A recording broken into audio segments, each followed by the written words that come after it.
On a réussi ce qu'avec Lionel Chouchan on souhaitait quand on est parti d'Avoriaz pour venir à Gérardmer, faire de ce festival la convention du genre, le must, faire que ce festival on ne puisse pas le rater sans pouvoir réclamer qu'on ait du cinéma fantastique.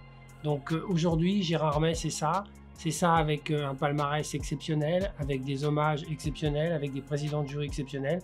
Tout ce qui est fantastique est à Gérardmer. It Follows a gagné à Gérardmer, Scream a gagné à Gérardmer, Saint-Maud a gagné à Gérardmer, le magnifique Grave de Julia Ducournau a gagné à Gérardmer. Et cette année, le film qui gagnera, on en parlera longtemps. Ah, c'est une grande conversation. En fait, la culture est aussi essentielle que le pain, que le beurre. Le pain et le beurre nourrissent, la culture nourrit l'esprit, l'intelligence. La culture, c'est le partage de la joie, du plaisir, du cinéma. Et le fantastique est un art qui rend libre. Donc oui, le cinéma et l'art en général sont essentiels. Un festival en vie, un festival en ligne, un festival en vie. C'était soit on faisait ce festival en numérique, soit il n'existait pas.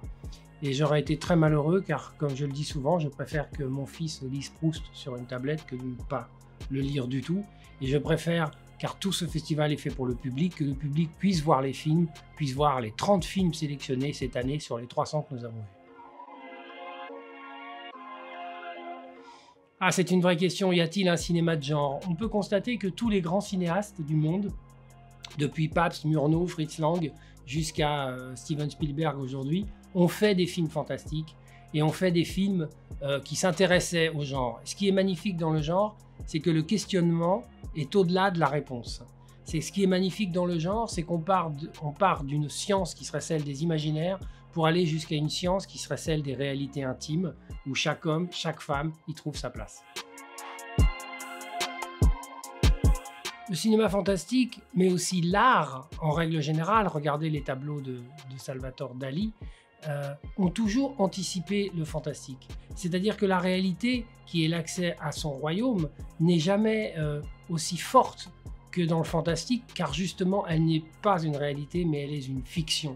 Et finalement, la vie est la plus belle des fictions, et le fantastique, et l'art en règle générale, portent la vie au nu et fait que l'art est essentiel parce qu'il est l'essence du ciel.